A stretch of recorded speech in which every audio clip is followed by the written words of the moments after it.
Hello, audiophiles of the internet, and welcome back to Audio 46, your headphone destination. I am so excited to be bringing you this video today because we will be taking an extra special first look at the 2020 update of the Vega IEM from Campfire Audio. Campfire is one of the hardest working companies out there, always seeking to innovate so that they can find something new in the products that they make just for you. They are a confident bunch over there, and rightly so, as headphone after headphone they release are consistently beloved and embraced by the likes of you, both for their careful craftsmanship and top-notch sonic performance. So without any further ado, we're going to crack open the new Vega and see what's inside. Let's talk headphones.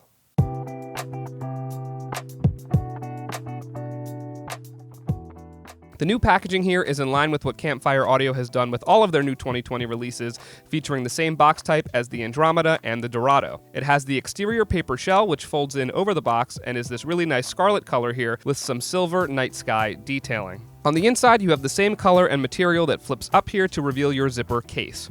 This is a light green color and is actually made out of upcycled marine plastic. This is in collaboration with a program called the Sequal Initiative that partners with companies to make products out of raw materials from ocean cleanup. So huge shout out to Campfire for this. The case looks good, it feels good, and it's working toward a great cause. Also inside this separate compartment here, you have two mesh bags, one of which also contains a variety of ear adapters, including 3-size Campfire marshmallow foam and 3-size silicone, as well as some other bonuses. There is also a cleaning tool and your Campfire Audio pin. The primary difference that you can see off the bat here is that the Vega 2020 has a new paint job. These IEMs have gone from a metallic silver to a straight white color with the same black accents throughout. Our cable here has also changed from a lighter color to a darker shade. The cable is Litz wire with silver-plated copper in a medical-grade PVC jacket. It is a 3.5mm L-shaped connection on the bottom, and the ends that connect to your IEMs is a custom beryllium copper MMCX connection for an extra durable component. As for the building of the housing here, the body is made of a high-density ceramic material, and the nozzle is a fresh-looking stainless steel. The nozzle here is a tad bit slimmer and stretches out a little farther than that of the previous Vega, and for me, I think that this has slightly improved a fit that was already one of Campfire's more comfortable. The Vega 2020 sits very well in my ears and doesn't feel too bulky or misshapen. The end of the nozzle also has a slightly different mesh patterning here, which is just a little bit larger than that of the last Vega. As always, you are going to want to make sure that you take enough time to experiment with the different size ear tips so that you get a good comfortable fit and optimum sound. Campfire does recommend that you use the marshmallow tips that they include with the IEM for maximum seal and resonance, but definitely go with what's most comfortable here. When talking about elements under the hood with these IEMs, the calling card of the previous Vega was undoubtedly its unprecedented driver technology. Campfire became the first company to use a non-crystalline diamond dynamic driver implemented exclusively for IEMs. That driver measured at 8.5mm, but this time around it is back with a little size bump to 10mm, and it has a plasma-enhanced diaphragm. This is designed to provide for a huge amount of clarity, micro detail, and a very fast and dynamic transient response. An important thing to note here is that the Vega uses one single dynamic driver, which is different from the Andromeda that has 5 balanced armature drivers, and the Dorado, which has one of each and is more of a hybrid model. The new Vega 2020s also feature a jump in their output impedance from 17.5 ohms of the previous model all the way up to 36 ohms this time around. So with a little more technological heft this time, these are going to take a little bit more power to drive. This means that considering your sources and your players here is going to be an important element. Now let's get into some sound, starting with the sound stage.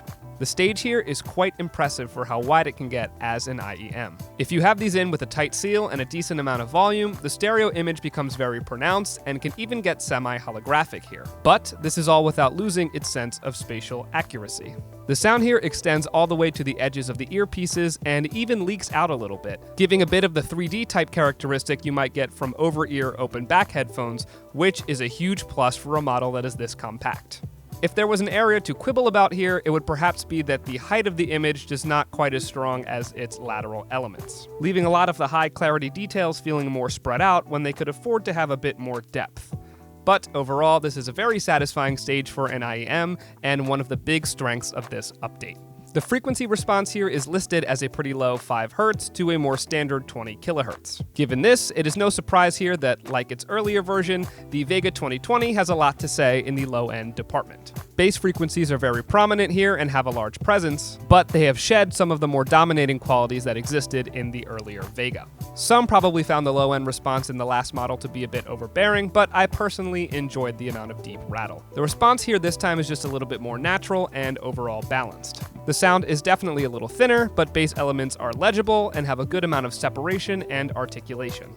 A song like Girls At by Joey Purp works really well here because it has a driving beat that, while very low and heavy, also has a pretty unique, dry, and forward quality to it, which is perfectly accentuated by this kind of signature on the low end. If you don't know the song, check it out. You might see what I mean here. As far as mid-range frequencies, this is usually far and away the biggest strength of a Campfire IEM.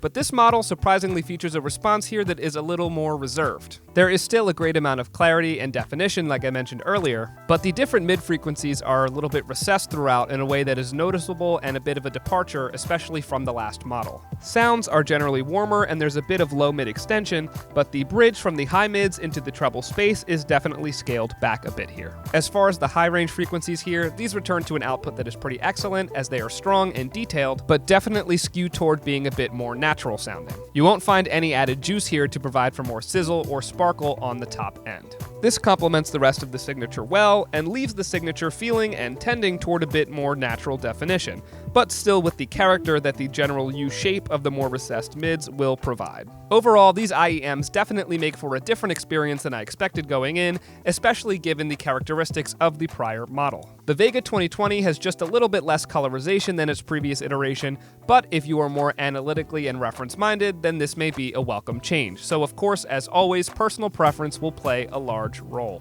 Regardless, the Vega 2020 is another update from Campfire that seeks to offer a genuine amount of variety in their line, as opposed to always rehashing the same experience. These will be great for you if you want a straightforward, unobtrusive fit, you like Campfire's sound signature but prefer there's a little bit more low end, and you want lots of detail and a wide stage in your IEM. These may not be for you if you prefer the higher amount of colorization and different texture of the previous iteration. So what do you guys think of these? Did you like the new design? Does the adjustment in the sound signature sound like a plus or a minus to you?